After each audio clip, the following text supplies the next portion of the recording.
আসসালামু আলাইকুম, good morning, welcome back to another new vlog. So এটা হচ্ছে গিয়ে সকাল ৭টা বাজে। এটা হচ্ছে কি একটু মানে বলতে গেলে অনেক আগের একটা ভ্লগ। তো আমি অনেকদিন পর আর কি ভয়েস ওভার দিচ্ছি। আমি যেটা সবসময় বলি যে আমি এইগুলার ব্যাপারে আমি অনেক বেশি অলস। যে মানে ভয়েস ওভার দিতে আমার অনেক প্রবলেম হয়। কারণ হচ্ছে গিয়ে নয়েজ থাকে। তারপরে এটা সেটা নিয়ে খুব একটু বিজি লাইফ কাটাচ্ছি। তো ভয়েস ওভারটা আসলে দেওয়ার জন্য আমার ভ্লগ দিতে লেট হয়। সো যাই হোক আমরা যাচ্ছিলাম হচ্ছে গিয়ে সকাল সকাল নাস্তা করতে। ওই দিন ছিল হচ্ছে গিয়ে মেবি ফ্রাইডে। ইয়েস, এভরি ফ্রাইডেতেই আমরা নাস্তা করি।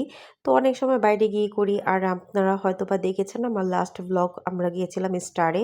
তো এবারও আমরা স্টারে গিয়েছি। তো আমি আজকে আরও এরকম ডিটেলসে কোনো কিছুই বলবো না। সো নরমালি ব্রেকফাস্ট করে হচ্ছে গিয়ে বাসায় এসে একটা মানে হাই লেভেলের একটা ঘুম দিলাম। একদম ঘুম থেকে উঠলাম দুপুর ১টার দিকে। দেখেন কি পরিমাণ রোদ। তারপরে হচ্ছে গিয়ে নিচে যাচ্ছি, একটু আমার খিদা লাগছিল। কারণ যেহেতু অনেক আর্লি মর্নিং আমি ব্রেকফাস্ট করেছিলাম, তো অবভিয়াসলি আমার খিদা লাগবেই। তো তারপর হচ্ছে গিয়ে নিচে আমরা পার্সেল নিয়ে আসছিলাম। ঝাল ফ্রাইটা একটু হচ্ছে গিয়ে গরম করে ঝাল ফ্রাই নিলাম। দেন রুমালি রুটি ছিল আর হচ্ছে গিয়ে নান রুটি ছিল। তো আমি হচ্ছে গিয়ে রুমালি রুটি দিয়েই হচ্ছে গিয়ে ঝাল ফ্রাইটা খাচ্ছিলাম। আর তার খাওয়ার আগে হচ্ছে গিয়ে মানহাকে বললাম যে একটু ওভেনে গরম দাও। ঠান্ডা হয়ে গিয়েছিল, কারণ হচ্ছে গিয়ে উইন্টার তো এসেই পড়লো। সো ইগনোর করবেন আমার এই মেসি ডাইনিং টেবিলটা, খুবই খারাপ অবস্থা, ভয়াবহ অবস্থা। তারপরে ডিরেক্টলি চলে গেলাম দুপুরের লাঞ্চে। লাঞ্চে ছিল আজকে আমাদের হচ্ছে গিয়ে সাদা পোলাও আর হচ্ছে গিয়ে মুরগির সাদা রেজালা। আমার হচ্ছে গিয়ে মুরগির সাদা রেজালা অনেক বেশি পছন্দ। কিন্তু মানহার লালটা পছন্দ, এজন্য বেশিরভাগ লাল মুরগির মাংসই রান্না হয়। তো এদিকে দুপুরের লাঞ্চ করতে হচ্ছে গিয়ে আমার হাসব্যান্ড নিয়ে আসলো শাহি মেওয়া। এটা আমার অনেক বেশি পছন্দের। আমি আগে আমার ঘরে সবসময় বক্স থাকতো। তারপর হচ্ছে গিয়ে আমরা একটু ভাবলাম যে একটু রিক্সা করে আমরা একটু ঘুরতে যাব। তো যে বলা সেই কাজ, হুট করে একদম একটা প্ল্যান করে ফেললাম। তো একদম সিম্পলিভাবে জাস্ট একটা সোয়েটার আর জিন্স পরে রেডি হলাম। আর এখানে একটু জামার সাথে একটু রং-ঢং করতেছিলাম। যদিও বা রং-ঢংটা প্রপারলি হয়নি। মানে টাইম আমাদের কাছে শর্ট ছিল।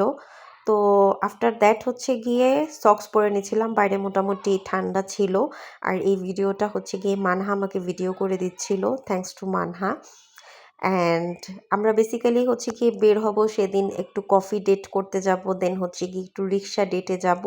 তো তার আগে একটু ভাবলাম যে আমার কাজিন হচ্ছে গিয়ে কাজিনের একটা মেয়ে বাবু হয়েছে। সে হসপিটালে ছিল। তো ভাবলাম যে আমরা ফার্স্টে আগে হসপিটালে যাব, তারপর হচ্ছে গিয়ে আমরা একটু রিক্সা দিয়ে ঘুরবো। তারপর হচ্ছে গিয়ে একটা কফি ডেটে যাব। তো এই তো আমি সিঁড়ি দিয়ে নামছি। আর এখানে একদম বাচ্চা-কাচ্চা রেখেই আমরা হাসব্যান্ড আর ওয়াইফ গেলাম।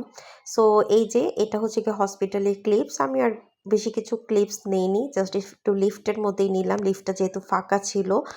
তারপর হচ্ছে গিয়ে আমরা একটু আমার কাজিনের সাথে দেখা করে দেন আমরা ডিরেক্টলি চলে গেলাম ওয়ারিতে। ওয়ারির এই দোকানটার নাম হচ্ছে গিয়ে দ্য কফি ম্যান। মেবি এটা নতুন হয়েছে। ডেকোরেশন মোটামুটি ছিল ভালোই, কফিও ছিল ভালোই। সো এই তো আমরা জাস্ট হচ্ছে গিয়ে একটু ঠান্ডার মধ্যে কফি অর্ডার করে বসে কথা বলতেছিলাম। তো এর মধ্যেই আমাদের কফি এসে পড়ে। আর আমি রেগুলার কফি পছন্দ করি। তো হচ্ছে গিয়ে কফি খাচ্ছিলাম আর আগের অনেক কথা মানে স্মৃতি মনে করে আমরা আর কি টাইম স্পেন্ড করছিলাম। সো মাঝে আমি সামটাইমস আমি আমার হাসব্যান্ডের সাথে বের হই।